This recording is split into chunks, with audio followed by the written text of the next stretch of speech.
하나님의 말씀은 시편 139편 1절에서 10절까지 말씀입니다. 시편 139편 1절에서 10절까지 말씀.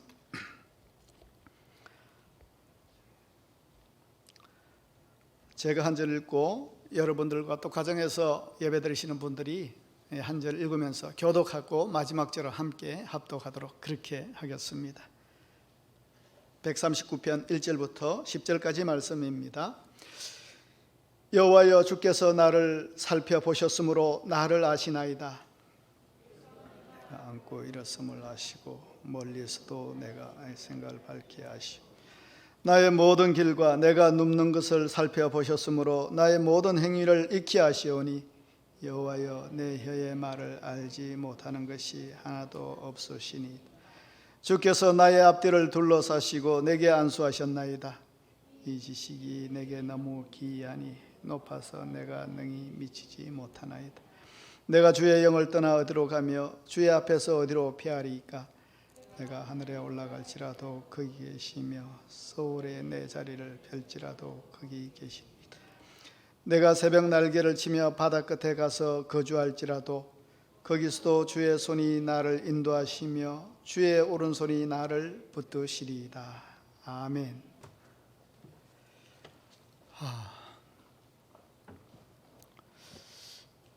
코로나 바이러스 19가 좀 진정국민에 들어가기를 바라서 또 우리 예배 회복 주간도 선포하고 나아가는데 뜻하지 않게 또 델타 변이 확산으로 다시 사회적 거리두기가 강화되고 있습니다.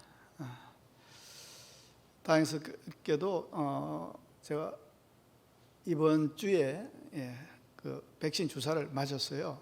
뭐 한 번 더 맞아야 되지만은 그래도 먼저 한번 이렇게 맞고 나니까 좀 마음에 조금 안정이 좀 되더라고요. 아이고 이제 살겠구나가 아니라 아이고 이제 좀 사람을 좀 접해도 되겠구나. 이제 좀 주저되고 또 뭐 이상 없지만 조심하지만 또 본의 아니게 또 어떤 그런 일이 생길까봐 좀 노심초사하는 마음이 있었는데 그래도 먼저 한번 백신 1차를 맞고 나니까 심적으로 여러분을 대하기가 좀 편하고 좀 담대해졌다고 할까요? 그런데 뭐 지금 전국적으로 4단계로 가야 이 사태를 진정시킬 수 있지 않을까 이렇게 고민 중에 있는 상황입니다. 그래서 지금 전국적으로 3단계가 좀 시행되는 것 같고 또 지자체마다 4단계까지 진행되는 지역이 있습니다. 뭐 울산은 지금 아직 3단계입니다. 그런데 이 사회적 거리두기 이 말 우리 자꾸 쓰는데 사실 보면은 이 말은 조금 정확한 말은 아닙니다. 사회적으로 거리두는 건 아니죠. 사회적으로는 뭐 일상이 이어지고 관계성은 계속 연결되고 있습니다. 단지 이 공간적 거리두기를 지금 하고 있는 겁니다. 공간적 거리두기, 그죠?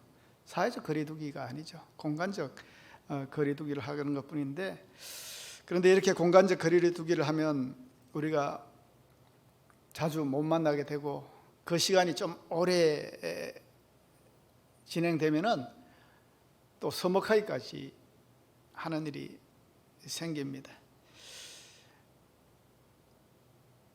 이렇게 사회적 거리두기 강도가 심해지면 심해질수록 목회자의 마음은 좀 걱정되는 게 있죠. 이게 뭐 사회적 거리두기뿐만 아니라 하나님과의 거리두기도 같이 하고 있더라고요. 같이. 또 그게 또 진행되면 어떡하나 하는 그런 조금 걱정이 있습니다. 우리가 그렇게 좀 약한 것 같아요. 그래서 우리 신앙의 선배들은 그걸 알았던 것 같습니다. 주일만 예배 드리고 아니죠. 주일에서 주일까지 주일 한번 예배 드리고 사회생활하고 일상을 막 이렇게 부딪히다 보면은 또 주일날 받은 은혜를 막 새카맣게 까먹고 또 주일날 와서 또 예배드리는 그런 것들을 보니까 안 되겠다 싶었는지 주중 예배를 만들었지 않습니까? 수요 예배, 또 금요 예배, 또 새벽 예배, 가끔 사경회, 부흥회, 계속 이렇게 말씀을 접하고 예배를 접하지 않으면 우리가 언제든지 흘러가는 그 시냇물을 거스를 수 없듯이 사실은 노를 져서 역행하면서 올라가서 하나님이 원하는 그런 항구에 다다라야 되는 그게 우리의 믿음의 여정인데, 죽은 고기는 떠내려가지 않습니까? 떠내려가지 않습니다. 살아있는 고기가 거슬러 올라갑니다. 그래서 살아있기 위해서는 이 주중이라는 이 시간들도 우리가 사실은 긴장하며 보내야 되는데, 이제는 공간적 거리두기를 더 심해지면은 어떻게 될까 막 그런 걱정이 사실 없지 않아 있습니다. 벌써 많이 멀어진 사람도 있죠. 교회 다니는 사람들을 보면은 참 늘 믿음 이야기 했던 것 같은데, 언제 그랬냐는 듯이 그 하나님과 아주 거리두기를 뚝 떼어놓고 믿음 생활하는 사람들이 있습니다. 하나님을 부담스러워하며 적당한 거리를 두고 교회 생활을 하는 사람들이 여전히 의외로 많습니다. 꼭 코로나 바이러스로 인한 공간적 거리두기, 이것을 명분이 되니까 아주 본격적으로 그렇게 하지만은 사실 이 바이러스가 이렇게 창궐하지 않는 때에도 적당히 이 거리를 띄우고 믿음 생활을 하는 사람들이 많았습니다. 깊이 안 들어와요. 들으면 뭔가 내가 은혜 받아가지고 광신자가 되면 어떡하나 겁이 나나 봐요. 안 하던 짓을 할 것 같고 헌금도 막 해버릴 것 같고. 그래서 적당히 믿음 생활을 하는데 적당히 하는 사람이 의외로 많습니다. 하나님과 너무 가까워질까 겁을 내는 겁니다. 하나님이 싫지는 않지만 그렇다고 절치는 싫습니다. 그게 우리 인간의 내재된 그 본성에 이게 있는 것 같아요. 그러고 보니까 인간은 언제나 하나님과 거리를 두기를 하려고 했던 것 같아요. 이게 새삼스러운 일이 아닌 것 같습니다. 인류의 역사는 시작부터 하나님을 살짝 피했습니다. 에덴 동산 때부터 그랬지 않았습니까? 아담과 하와가 하나님이 먹지 말라고 한 선악과를 먹은 후에 하나님을 피했습니다. 하나님이 죄를 지은 아담을 부르셨습니다. 그러나 아담과 하와가 숨었죠. 죄가 가져다 준 결과가 그겁니다. 하나님에 대해서 두려움을 가지게 했습니다. 왜냐하면 하나님 앞에서는 핑계할 수 없기 때문에 그렇습니다. 나를 너무 잘 아시기 때문에 그렇습니다. 다 아시기 때문에 그렇습니다. 그러니까 다 아시는 하나님 앞에 있는 것은 왠지 구속으로 여겨집니다. 인간들은 다 아시는 하나님이 부담이었고, 왠지 끌려다닌 것 같고, 왠지 로봇이 되어야 되는 것 같고, 조종당한 것 같고, 그래서 하나님의 구속이 없는 곳이 자유라고 생각하기도 했습니다. 그래서 무신론자는 얘기합니다. 하나님이 안 계실걸요? 여러분 마음에 원하는 대로 하세요. 그것이 인간입니다. 그것이 진정한 인간의 자유입니다. 여러분, 하나님 안 계시면 어떡할래요? 지금까지 절제하고 이런 거 억울하잖아요. 그런데 하나님 안 계십니다. 그러니까 여러분 본능대로 원하는 대로 하십시오. 본능대로 한다고 해서 여러분 타락하는 거 아닙니다. 우리 하나님 없이도 잘 살지 않습니까? 하나님 모르는 나라가 더 발전하고 더 세련될 수가 있습니다. 그런 이야기 한다고요.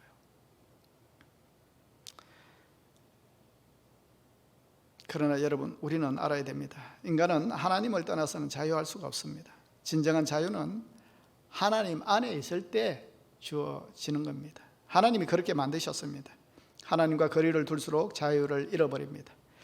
진정으로 하나님 안에 거하게 될 때는 진정한 안식과 평안이 있다는 것을 우리는 알아야 됩니다.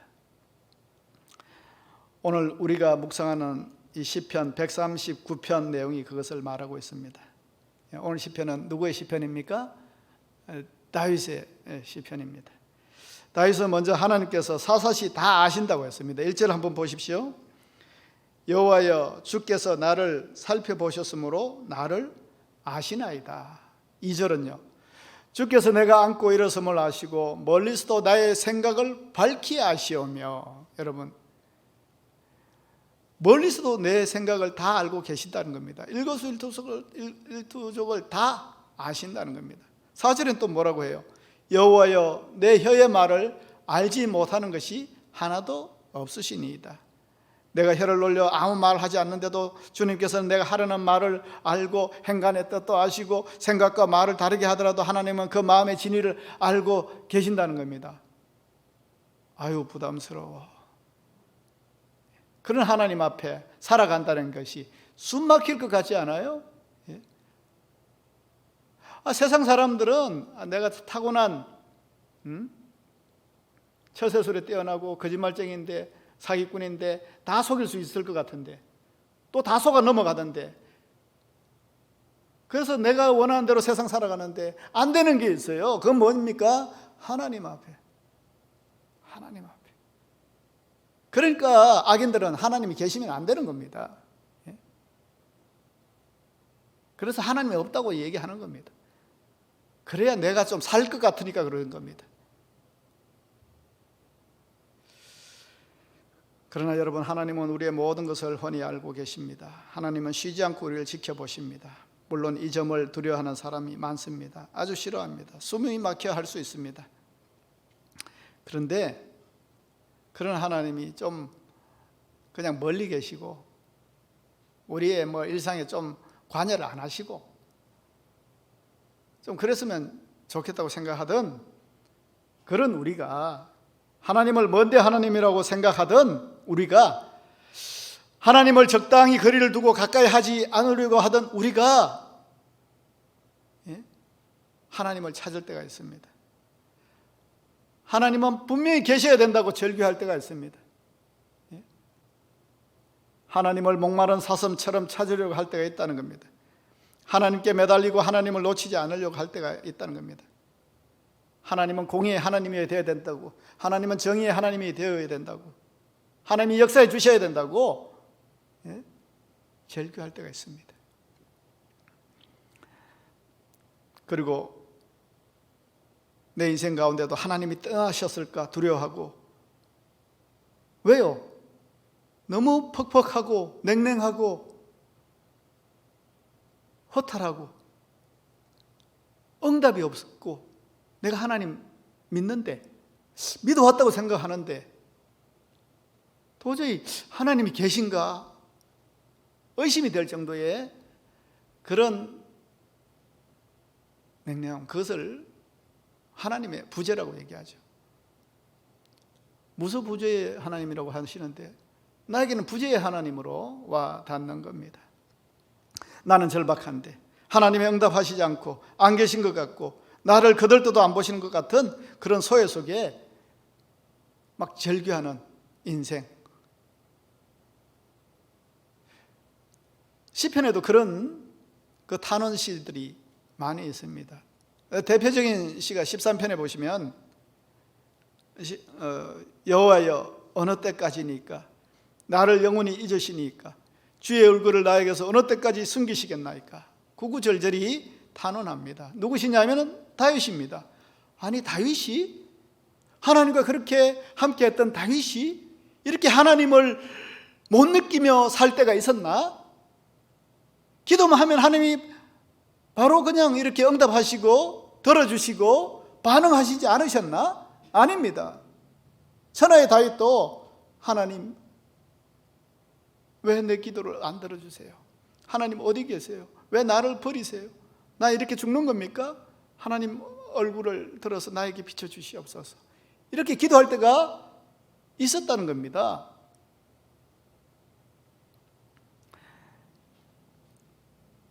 그러나 오늘 시편은 그러한 하나님의 부재의 느낌과 상황 가운데서도 뭐라고 고백합니까? 하나님은 임재에 계신다. 우리를 떠나시지 않는다. 이렇게 말하고 있는 겁니다. 오늘 말씀 7절과 10절에 그것을 말하고 있습니다. 7절 보시면 내가 주의 영을 떠나 어디로 가며 주의 앞에서 어디로 피하리까? 내가 하늘에 올라갈지라도 거기 계시며 서울에 내 자리를 펼지라도 거기 계시니이다. 내가 새벽 날개를 치며 바다 끝에 가서 거주할지라도 거기서도 주의 손이 나를 인도하시며 주의 오른손이 나를 붙드시리이다. 여러분, 한마디로 우리를 놓치지 않으시고 주목하고 계신다는 얘기입니다. 7절에 보시면은 내가 주의 영을 떠나 어디로 가며 주의 앞에서 어디로 피하리까?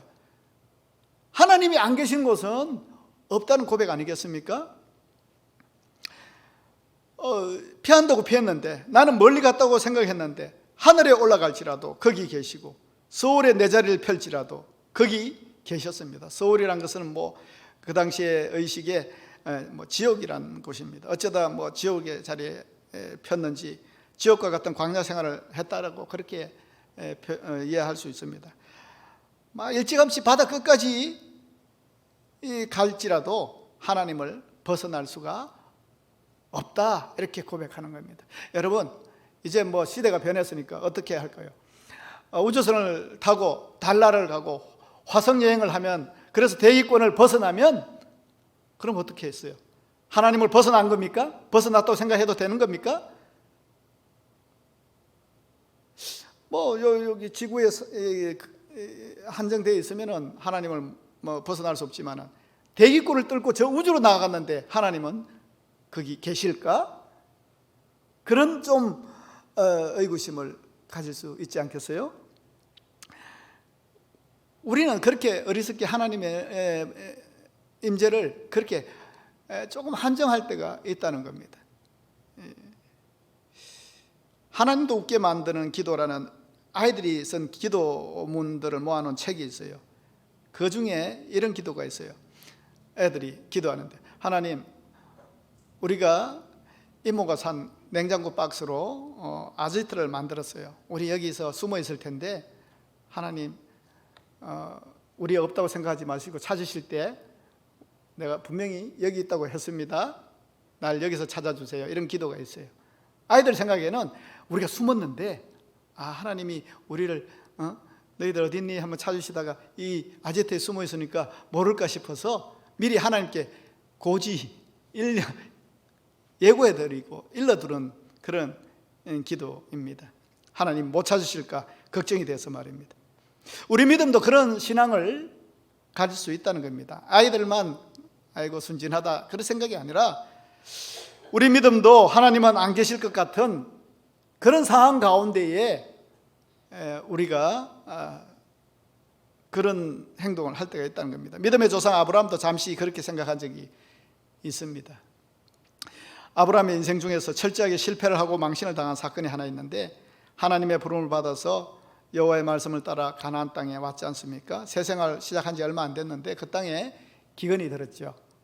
기근이 드니까, 그러나 그 기근이 하나님이 그곳을 떠나라는 그런 사인으로 주신 건 아닙니다. 그 가운데서 하나님의 또 은혜를 경험할 수도 있을 텐데, 먹이시는 은혜를 경험할 수도 있었을 텐데, 아브라함은 어떻게 생각했습니까? 아이고 여기 있으면 죽겠다. 그래서 살기 위해서 애굽으로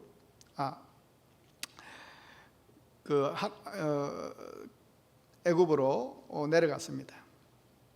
그런데 내려가면서 걱정되는 게 있습니다. 그 애굽에 내려가니까 유목 생활하고 그 시골과는 다르게 어마어마하고 거대하고 도시고 사람들도 많고, 그러니까 어떤 걱정이 됐느냐 하면은,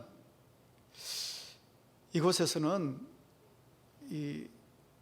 내가 나그네인데 당신이 너무 이뻐서 누가 나를 없애고 당신을 차지하려고 나를 없앨 수도 있겠다. 그거 겁나는 겁니다. 참 못났죠. 왜 그런 생각합니까? 하나님은 거기 자기가 하나님께서 지시한 그 땅에만 계신 것 같고, 내 생각으로 내 판단으로 여기 왔는데 하나님이 여기까지 쫓아오지 않으실 것 같고, 여기는 내 힘으로 내 능력으로 살아야 될 것 같은 그런 생각을 좀 하지 않았을까 생각합니다. 이 모든 것이 사람을 두려워하고 세상을 두려워한 그 판단이었죠. 어떻게 보면 아브라함의 판단이 맞았습니다. 이 새로운 낯선 그 나그네가 오니까 이 바로의 고관들이 그 사람을 주목해 보니까 아내가 있는데 누구요? 하니까 제 누이입니다. 그래야 자기가 안 죽죠. 아 그래? 그러면서 이 바로의 고관들이 바로에게 저기 나그네가 하나 왔는데 참 그 누이가 참 이쁩디다 그렇게 얘기했겠죠. 그러니까 바로가 그러냐 데려와라 해서 자기의 아내를 삼으려고 했습니다. 꼼짝없이 이 사례를 뺏길 뻔했죠. 그러나 나중에 아브라함은 알았죠. 하나님이 여기에도 계시다. 하나님이 나를 주목하고 계셨다는 것을 알게 됩니다. 하나님이 사례를 데려간 이 바로 왕을 그냥 두시지 않았지 않습니까? 갑자기 바로의 궁중에 그 재앙이 덮칩니다. 나중에서야 이 바로 왕이 알았습니다. 이 모든 것이 이 아브라함과 이 사례 때문이란 것, 그리고 아내라고 누이라고 속인 그것 때문에 이런 화를 자기가 당한다는 걸 알았습니다. 그래서 아브라함을 불러서 야단쳤습니다. 네가 어찌하여 나에게 이렇게 하였느냐? 네가 어찌하여 그를 네 아내라고 내가 말하지 않았느냐? 그랬으면 내가 이런 실수를 하지 않지. 그 네 아내라고 그랬으면 내가 이거 데려왔겠어? 이런 얘기죠. 여러분 왜 말하지 않았겠습니까? 하나님은 여기까지는 안 오실 것 같고, 여기까지는 함께 하지 않으실 것 같고, 하나님의 약속의 말씀을 거역하고 내 생각, 내 판단, 내 고집으로 내려온 자기를 하나님이 함께 하시지 않을 것 같아서 말하지 않았을 수가 있습니다. 아브라함은 실패했죠. 그런데 실패했지만은 그곳에서 살아났습니다. 아브라함이 용기가 있어서 사례가 무슨 또 방법을 취해서 아닙니다. 전적으로 하나님이 구해주셨죠. 주목하고 계시다가 위기 가운데에. 여러분 우리의 삶 속에서 가장 큰 축복은 하나님이 우리를 주목하고 계신다는 겁니다. 나를요? 아닐걸요? 목사님은 모르겠는데 저는 아닐걸요? 그렇게 생각하십니까? 여러분 오늘 본문의 핵심은 그겁니다. 우리가 어디로 갈지라도 어디에 있을지라도 거기에 계신다. 이것 좀 안 놓치고 안 잊었으면 좋겠어요. 그런데 우리는 이 확신이 교회에서는 그렇게 얘기하고 말씀도 그렇게 하는데 이 확신이 흔들릴 때가 있습니다. 언제입니까? 살면서 조금만 고난을 겪고 내가 손해를 보는 순간이 오고 내가 원하는 대로 되지 않는 순간이 오면 우리의 믿음은 정말 어이없게도 참 흔들리는 갈대처럼 흔들립니다. 왜 그렇습니까? 여전히 주님이 나를 살피신다는 것을 깨닫지 못하기 때문에 그렇습니다. 이렇게 깨닫지 못하면 오는 마음은 뭡니까? 불안하고 두렵고 또 더 나아가서 원망하고 불만하는 그런 마음이 생깁니다. 여러분 오늘 말씀이 이 시편이 다윗의 시라고 말씀드렸죠. 이 다윗의 상황도 보면은 하나님이 계시기는 하셨는가 생각되어지는 그런 파란만장한 고난이 펼쳐집니다. 다윗이 어떤 사람입니까? 참 감수성이 충만하고 아주 익사이팅한 사람입니다. 의협심이 대단했고요. 이스라엘 왕으로 먼저 기름 부음을 받았습니다. 나중에 왕이 된다는 하나님의 인치심이죠. 또 골리앗 앞에서 담대히 나아갔지 않습니까? 누가 그렇게 했습니까? 사울 왕도 나서지 못했고 다윗의 형들도 나서지 못했는데 이 다윗이 하나님 빽 믿고 나섰지 않습니까? 그래서 골리앗을 쳐부시고 한순간에 스타가 됐습니다. 한낮 목동에서 이스라엘 장군으로 막 가는 곳마다 전쟁에서 혁혁한 공을 세워가지고 막 백성들이 사울은 천천을 돌리고 다윗에게는 만만을 돌리고, 완전 뭐 라이징 스타 아닙니까? 라이징 스타. 거기에다가 부마 왕의 사유도 되고요. 이랬던 다윗도 여러분 인생이 꼬이기 시작하면 내리막을 칠 수 있다는 것을 알 수 있습니다. 도망자가 됐지 않습니까? 뭐 방법이 없습니다. 뭐 사울이 고깝게 보고 질투하는데 어떻게 하겠습니까? 왕이 그렇다는데, 죽이겠다고 막 찾고 방 붙이고 방송하고, 사사시 그 고발하지 않으면은, 그 알고도 고발하지 않은 그 마을과 그 가정은 막 쑥밭으로 만들겠다고 막 그렇게 협박도 하고, 그런 땅에서 어떻게 살겠습니까? 그래서 살겠다고 어디로 내려갑니까? 그 주적이었던 블레셋의 가드로 내려간 일이 있습니다. 거기까지는 못 따라오겠죠. 그게 누구 생각입니까? 다윗의 생각. 성경을 읽다 보면요, 사울을 한 3번 살려줬나요? 다시는 너한테 그렇게 하지 않겠다, 뭐 그런 얘기도 했는데 하도 뭐 이렇게 속다 보니까 다윗이 안 믿어서 그런지 상황은 좀 진전되어 가고 있고 좀 화해 모드로 좀 나아가는 것 같은데 다윗은 아니라고 생각한 겁니다. 기도 안 했던 것 같아요. 자기 판단으로 내가 여기 있으면 죽겠다 싶어서 주적인, 그러니까 우리나라 군인이, 장군이 북한으로 뭐 들어가는 거하고 똑같은 그런 형국입니다. 거기 갔으면 망명하면은 좀 보호받을 수 있을 줄 알았는데 뜻하지 않게 자기들의 민족의 영웅이었고 장수였던 골리앗을 죽인 그 다윗 아닙니까? 그래서 이 죽이자고 분위기가 그렇게 바뀐 겁니다. 도간에 든 지가 된 겁니다. 스스로 뭐 죽겠다고 이 가대에 온 것과 마찬가지죠. 이때 다윗이 어떻게 했습니까? 여러분도 잘 알다시피 참 살려고요, 침을 질질 흘리면서 모양 빠지게 아주 미친 채 했습니다. 천하의 다윗이 살아보겠다고 참 어떻게 보면 비굴하고 비참하고 인생의 바닥까지 내려갔습니다. 뭐 사는 게 너무 구차해져 버렸습니다. 자존심이 다 구겨져 버렸습니다.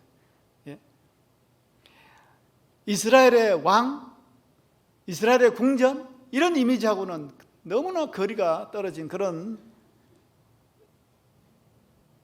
그 구질구질한 그 삶이 막 이어지는 거죠. 그의 존재감은 생존 그 이상 그 이하도 아닌 삶을 살아가게 됩니다. 사는 게 목적이 없고. 그러면 우리는 생각합니다. 야, 천하의 다윗이, 하나님을 그렇게 잘 아는 다윗이, 하나님이 이렇게 비참하게 두셨나? 기도는 안 했나? 그냥 남자답게, 군인답게 그냥 멋있게 뭐 죽을 수도 없지 않나? 없었나? 그런 생각을 하게 되는데, 여러분, 신앙의 자존심도 다 팽개쳐버리고 한때 블레셋을 그렇게 떨게 만들었던 그 다윗이 맞나 싶을 정도의 그런 행보가 이렇게 펼쳐지죠. 여러분, 우리도 마찬가지입니다. 한때 믿음 좋은 적이 있었지만은 어느 한순간 미궁으로 빠질 때가 있습니다. 잘해왔는데 지금까지 믿음을 한순간에 까먹는 실수를 할 때가 있습니다. 때로는 성도의 정체성까지 흔들릴 때가 있습니다. 스스로 그렇게 생각할 때 있다는 거예요. 내가 예수 믿는 사람이 맞기나 맞나? 내가 모태신앙이 맞기는 맞나? 내가 하나님을 정말 믿기는 믿나?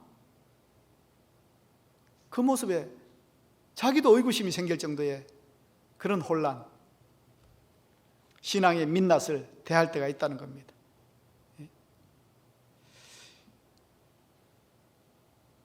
힘들 때 있죠. 고난이 뭐 제외되지 않지 않습니까? 그러나 그 계기로 인해서 신앙에 또 도전도 받고 또 성장하는 계기도 되고 이래야 되는데, 도전받고 자라기는커녕 철저히 현실적이 되고 옛날로 돌아가 버리는 그런 믿음이 있다는 겁니다.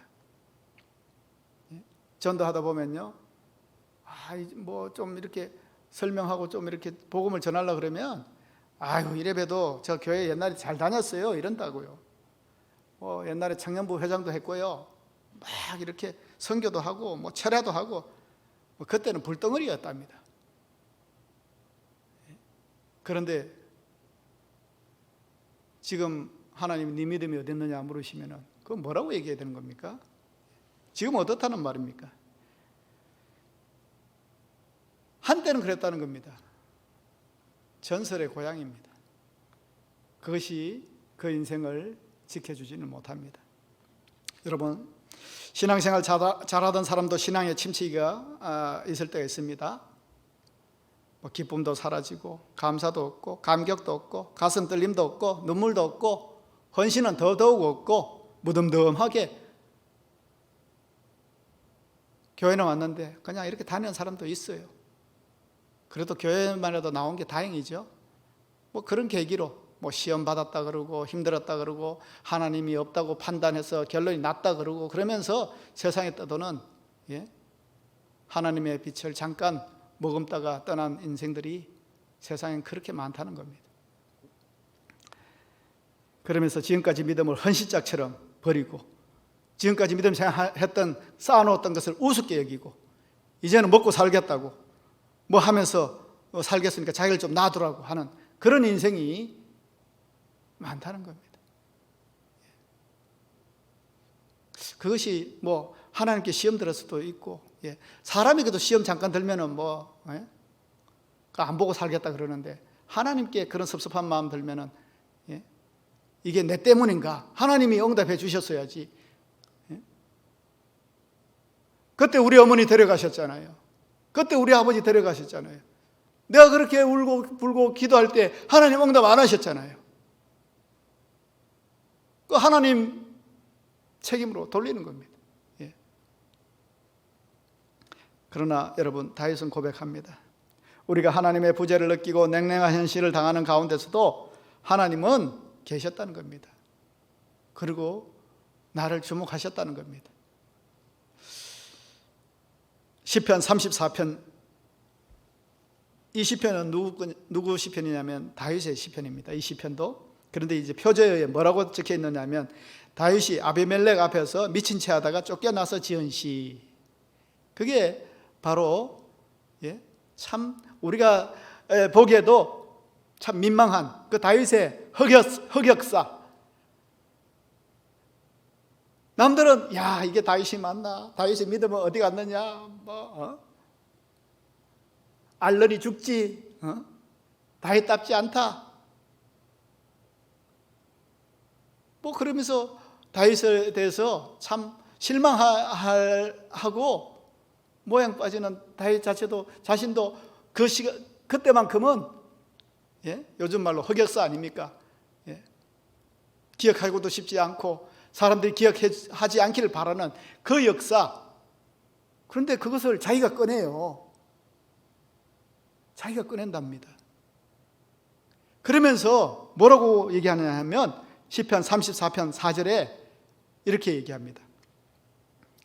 내가 여호와께 간구하며 내게 응답하시고 내 모든 두려움에서 나를 건지셨도다.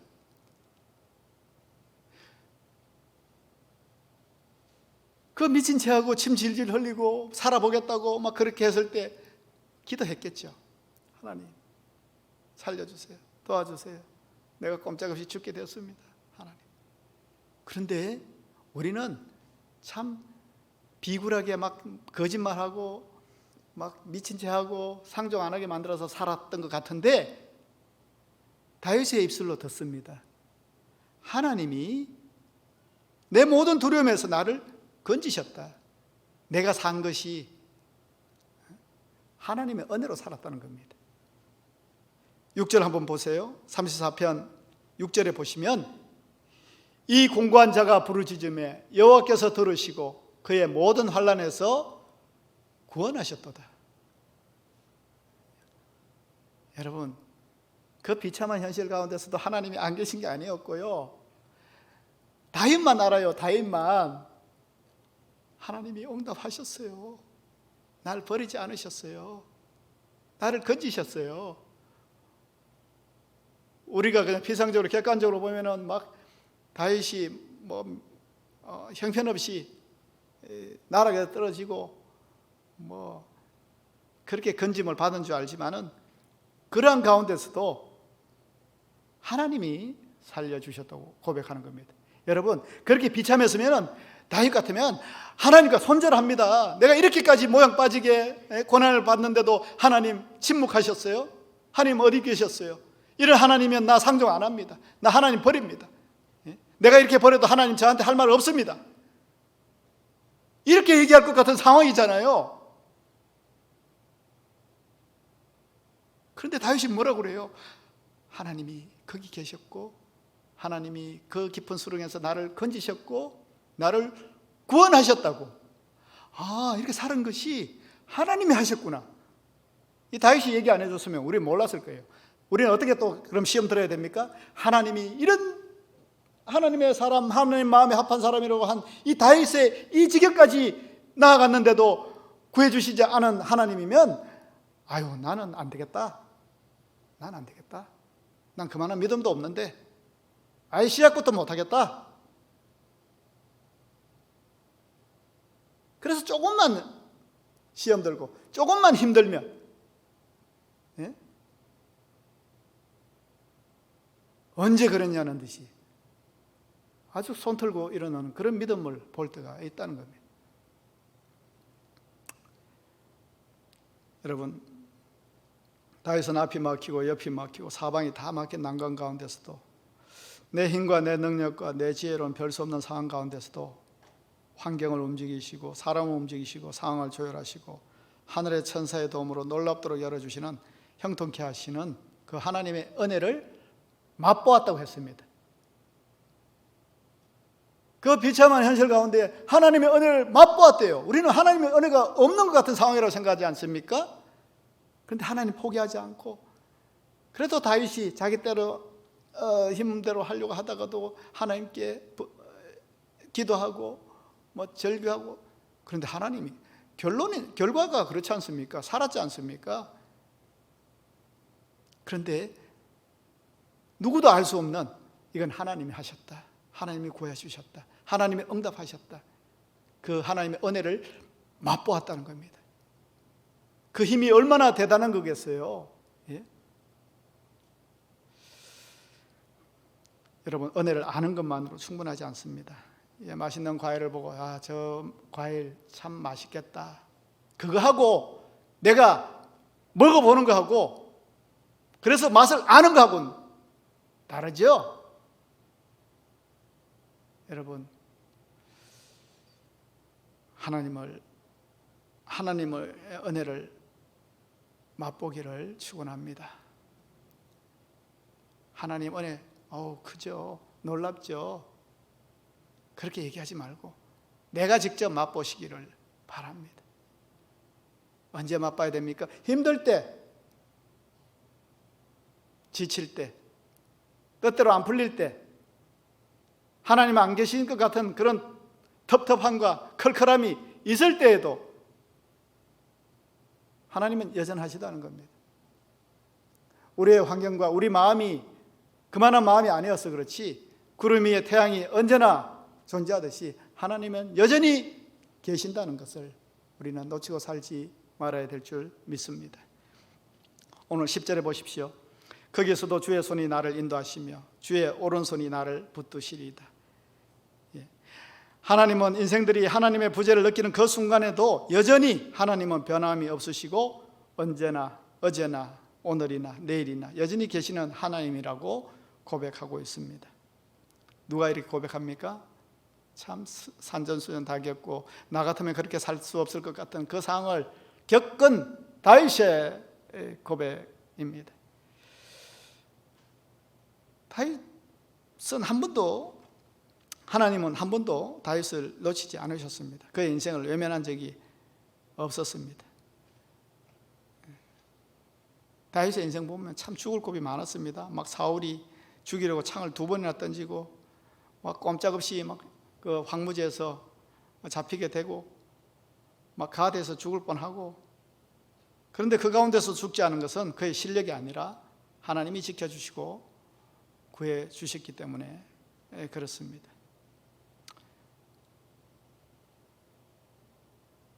그 비참한 가운데서도 하나님이 다윗에게서 눈을 떼지 않으셨기 때문에 살 수 있었습니다. 주목하셨기 때문에 그렇습니다. 여러분, 주목한다는 것은 소중한 겁니다. 소중하니까 주목하는 겁니다.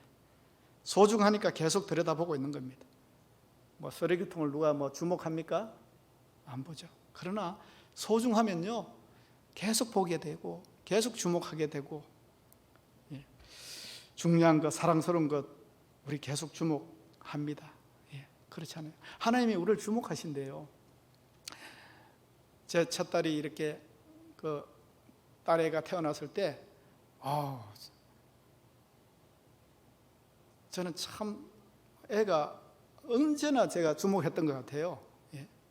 계속 봐도 그 몸짓 하나, 행동 하나. 전에 말씀드렸나요? 자다가도요, 보고 싶은 거예요. 일어나가지고 한번 보고, 그 잠이 오는데 그냥 계속 자면 되잖아요. 그런데 보고 싶은 게 더 강해요. 깨가지고 애기 막 한번 딱 보고, 손도 한번 만지고, 그러고 이렇게 잔 적이 있습니다. 사랑스러우니까요. 소중하니까요. 저는 잠시 일어나서 쳐다보고 잤지만, 그런 하나님은 불꽃 같은 눈길로 주무시지도 않고 우리를 주목하시는 줄 믿으시기를 바랍니다. 지금도 하나님이 우리를 주목하십니다. 주목하신다는 것은 돌본다는 겁니다. 그래서 오늘 10절 말씀에 보면 주의 오른손이라는 단어가 나오지 않습니까? 지나고 나니까 하나님의 손길이 미치지 않은 곳이 없었습니다. 여러분, 느껴지지 않는다고 하나님이 안 계신 것이 아니고, 내가 망가졌다고 하나님이 안 계신 것이 아닙니다. 그 속에서 하나님은 나를 위해서 일하십니다. 13절을 보십시오. 주께서 내 내장을 지으시며 나의 모태에서 나를 만드셨나이다. 우리의 내장을 지으셨대요. 이게 무슨 말입니까? 모든 것을 아신다는 말입니다. 깊은 곳까지 하나님이 다 아신다는 겁니다. 우리 부모보다 우리를 더 확실히 알고 계신 분이 하나님이십니다. 하나님이 우리 DNA를 결정하신 분이에요. 하나님 우리의 겉모습만 지으신 분이 아니라 우리의 마음 깊숙한 곳도 지으셨습니다. 그래서 우리의 생각까지도 아시는 겁니다. 여러분, 세상에서 누가 나를 잘 알아요? 친구들 아주 허물없는 친구, 여러분, 친구들 사이에도 다 내 얘기 안 합니다. 다 얘기한 적 있으세요? 남겨두는 게 있잖아요. 드러내지 않는 게 있잖아요. 아무리 친한 친구도 다 알지 못합니다. 다 내어놓지 않습니다. 부부도 마찬가지입니다. 그거 다 내어놨으면 좀 곤란할 것도 많을 겁니다. 그러나 하나님은 알지 못하시는 것이 하나도 없으십니다. 물론 다 아신다는 것이 부담이 될 수 있습니다. 그런데 하나님이 아신다고 하는 것은 왜 아시기를 원합니까? 우리를 도우시기 위해서, 또 돌보시기 위해서 아시는 겁니다. 그 하나님의 친밀함으로 우리가 나아갈 필요가 있습니다. 여러분, 전에 교회 오빠로 잘 알려진 고 이관희 집사님, 아내 오은주 집사님 방송 인터뷰를 본 적이 있습니다. 여러분도 기억하실지 모르겠는데, 그분들이 어떻게 주목을 받아서 그렇게 방송에 나오게 됐는지 모르지만 그분들의 믿음이 참 귀했습니다. 어머니도 암으로 돌아가셨고, 또 이 이관희 집사님도 암에 걸렸고, 아내도 두 사람이 암에 걸려서 같은 병원에 있는 거예요. 참 기가 막히지 않습니까? 어머니도 암으로 돌아가시고, 남편도 암이고, 아내도 암이고. 그런데 방송을 보다 보니까 이분들이 참 귀해요. 보여지려고 하는 게 아니에요. 그 두 사람이 이렇게 시한부 인생이면서도 막 큐티하면서 예수님으로 살 수 있는 기회를 잡으려고 그렇게 열심히 믿음 생활하는 모습을 볼 수 있었습니다. 그런데 결국은 돌아가시죠. 그런데 이분들이 평소에 유언처럼 남긴 말이 있습니다. 잠깐 소개해드리면 이런 얘기했어요. 주님은 세상에 눈부시게 공헌하는 사람도 정글을 삼으시지만 저처럼 이렇게 말할 수 없는 고통 가운데서 끝까지 주님을 붙잡고 놓지 않는 사람도 정글을 삼으십니다. 놀라운 신앙 고백입니다, 여러분. 내가 이렇게 믿음이 좋으니까 하나님이 나를 살리셔야 돼요. 그래야 세상 사람들이 야, 믿음 생활 해야 되는구나, 예수님 믿어야 되는구나, 그런 어떤 신앙 승리의 정인 아닙니다. 그 사람이 뭐라고 했어요? 자기도 암, 아내도 암, 어머니도 암. 얼마나, 하나님은 그냥 하나님 욕하고 그냥 믿음 버려도 누가 뭐라 할 사람이 없어요. 그런 형편인데, 그런데 뭐라고 얘기합니까? 저처럼 이렇게 말할 수 없는 고통 가운데서도 끝까지 주님을 붙잡고 놓지 않는 사람도 정글을 삼으십니다. 하나님이 이걸 귀하게 보신다는 것을 알았습니다. 여러분, 우리가 인생을 잘 살려면 어떻게 하는 게 잘 사는 겁니까? 주님이 함께하는 인생, 주님과 동행하는 인생이 잘 사는 인생입니다. 그렇게 동행하다가 죽는 인생도 복된 인생이에요. 왜요? 하나님 안에서 죽기 때문에. 하나님 안에서. 죽으면 비극이고 죽으면 불행이고 그런 도식으로 보지 마세요. 중요한 것은 내가 하나님 안에 있는가 밖에 있는가, 그것뿐인 것입니다. 죽었다 살아나는 사건이 없어도 하나님은 여전히 함께 하시고, 그것을 아는 사람이 하나님의 사랑입니다. 내 위주로 모든 세상이 돌아가야 하나님이 계신 것이 아니라 여전하신 하나님을 발견하며 살아가는 지혜가 우리에게 있어야 됩니다. 내가 그런 은혜를 경험해가지고 살아나고, 저런 가운데서도 하나님에 대한 신앙을 놓치지 않는 것,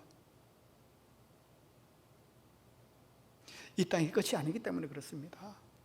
세상 사람들은 여기에서 무슨 결론이 나고 무슨 반전이 있고 그래야 뭘 평가를 해주는데 아니라는 겁니다. 여러분, 하나님은 나를 위해 일하십니다. 지금도 우리를 주목하시는 줄 믿습니다. 하나님 우리를 사랑하십니다. 여러분, 다윗은 다윗 같은 사람만이 아니라 별 볼 일 없을 것 같은 나조차도 주목하시는 그 사건이 뭡니까? 나를 사랑하시고 나를 소중히 여기시는 사건이 뭡니까? 십자가의 사건 아닙니까? 십자가 사건이 누구 위해서 일어난 사건입니까? 나를 위해 일어난 사건입니다.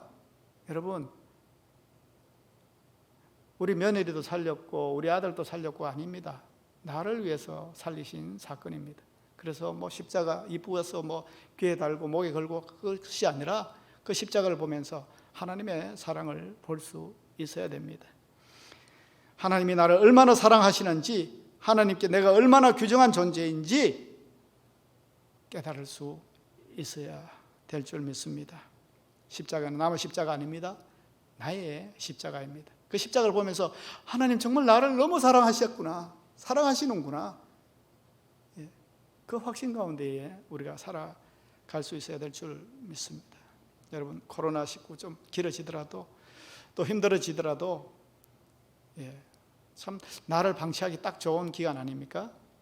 이 관계를 맺어가는 것도 힘든 세상이지만은, 그러다 보니까 하나님의 부재를 느끼고 우리의 믿음마저 연약해져가는 그런 시간들이 이어진다 할지라도, 그러나 여러분 놓치지 않아야 될 것, 하나님은 여전히 우리를 주목하고 계신다는 것, 이건 놓치지 않아야 될 줄 믿습니다.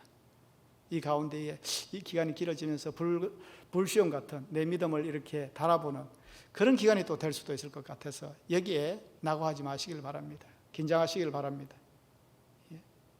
하나님의 은혜를 사모하시기를 바랍니다. 이럴 때일수록 더욱더 하나님의 친밀함으로, 여러분 친밀함으로 나아가는 게 뭐겠어요? 하나님께 친밀함으로 나아가는 거, 저는 기도라고 생각해요. 기도. 세상에 정신 팔려 있다가 여러분 기도가 뭡니까? 우리를 주목하신 하나님께 우리가 눈 맞추는 거 아닙니까? 얼마나 정신없이 하나님 놔두세요. 막 하나님 없이 하나님이 하도 뭐 예?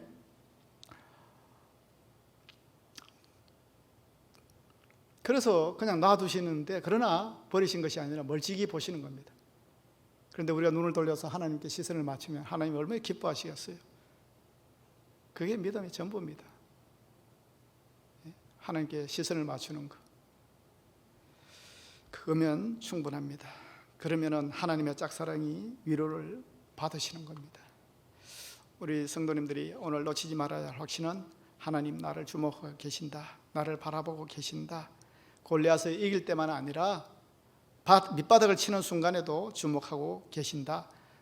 컬컬하고 냉랭하고 답답하고 풀려지지 않고 일은 더 꼬이는 것 같고 그럼에도 불구하고 하나님은 여전히 계신다.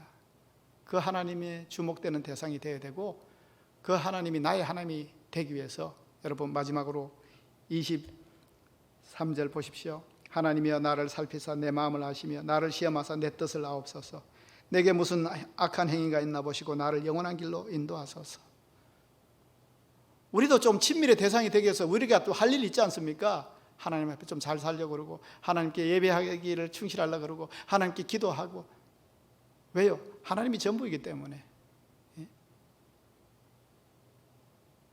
그 하나님이 어떤 하나님인지 확신했다면 그 하나님께 우리도 인정받고 인치심을 받고 하나님이 더욱더 내 이름을 기억하시고 또 나와 동행하여 주시길 바라기 위해서 하나님 제가 관영한 곳에 함께 하시지 않지 않습니까? 하나님이 나를 가까이 하실 수 있도록 나도 내 스스로를 좀 돌아보면서 하나님의 이쁨 받도록 좀 그렇게 노력하면서 세상 믿음 생활 해야 된다는 겁니다. 하나님께 좀 이쁜 짓을 좀 하면서 좀 믿음 생활 해야 되겠다는 겁니다. 성도 여러분, 하나님께 주목되는 인생 되기 위해서 우리를 행위를 돌아보며 주님의 마음에 합한 자가 되기 위해서 하나님의 것이 되기를 바라야 됩니다.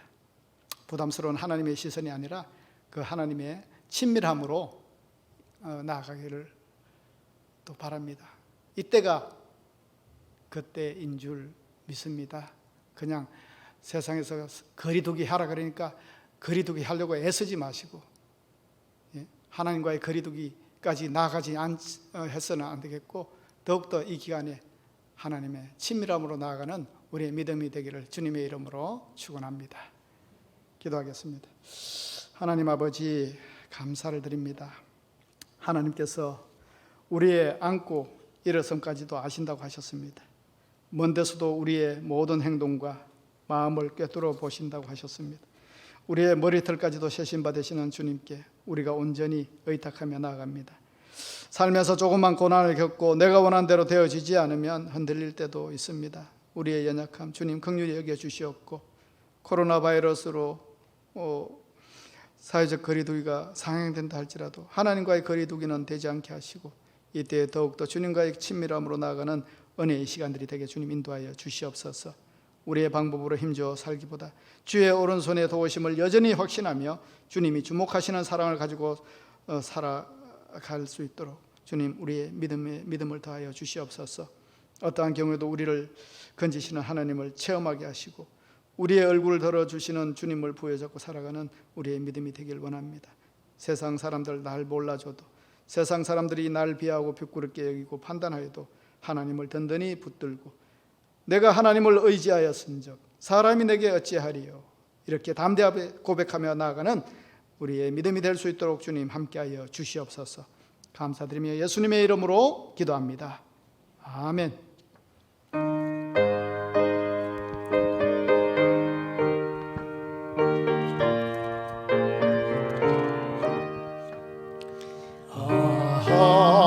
하나님의 은혜로 있을 데 없는 자 왜 구속하여 주는지 난 알 수 없도다. 내가 믿고 또 의지함은 내 모든 형편 하시는 주님 늘 보호해 주실 것을 나는 확실히 아네. 왜 내게 굳은 믿음과 도복을 주셔서 내 마음이 항상 편한지 날 알 수 없도다. 내가 내 것도 제함은 내 모든 형편 아시는 주는 늘 보호해 주실 것을 나는 확실히 아네. 왜 내게 성령 주셔서 내 마음을 감동해 주 예수 믿게 하는지 날 알 수 없도다. 내가 맺고 또 제함은 내 모든 형편 아시는 주님 늘 보호해 주실 것을 나는 확실히 아네. 주 언제 강림하실지 옥밤에 옥낮에 또 주님 만날 그것도 난 알 수 없도다. 내가 맺고 또 제함은 내 모든 형편 아시는 주님 늘 보호해 주실 것을 나는 확실히 아네. 하나님 아버지 감사합니다. 이 귀한 날 주님께 나올 때에 하나님께서 우리에게 주신 은혜를 감사하는 마음으로 나오게 하셨고 또 하나님께 감사의 마음으로 예물을 드립니다. 주님 함량하여 주시고 하늘의 복을 부어주시고 충만케 하시는 은혜로 나아가는 귀한 헌금이 될 수 있도록 주님 인쳐 주시옵소서. 항상 주님 주신 은혜로 드려지게 하시고 주실 은혜를 믿고 드려지는 예물되게 인쳐 주시옵소서. 감사드리며 예수님의 이름으로 기도합니다. 아멘.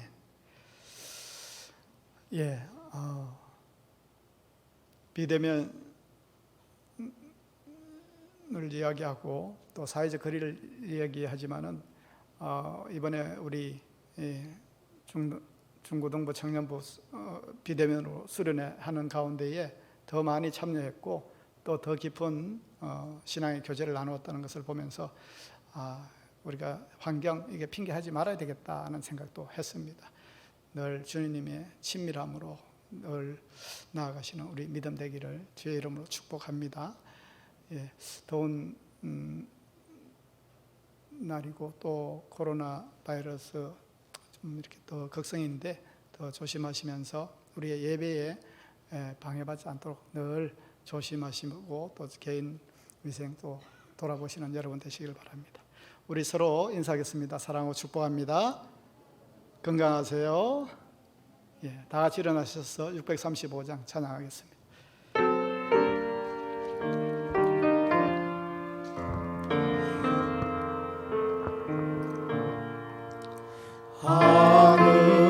하늘에 계신 아버지 이름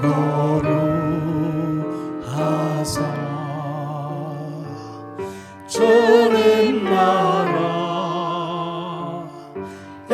임하시고 뜻이 이루어지이다.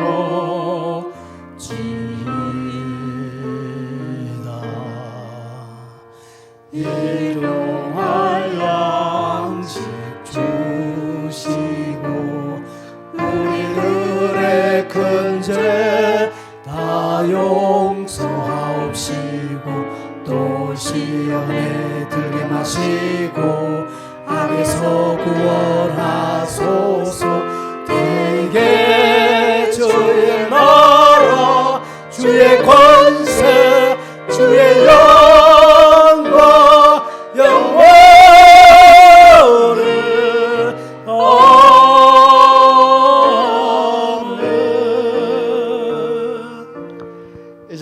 우리 주 예수 그리스도의 은혜와 하나님 아버지의 크신 사랑과 성령의 감동하시며 감화 역사하심이 주님의 살아계심과 역사하심과 우리를 아시되 밝게 하시는 주님을 확신하며 우리의 마음의 소원을 이루시는 주님을 나의 힘으로 삼으며 그 하나님을 기뻐하며 그 주님과 친밀함으로 동행하며 살아가기를 다짐하는 이 시간 예배한 성도들 위해 지금부터 영원까지 함께 하시기를 간절히 축원하옵나이다. 아멘.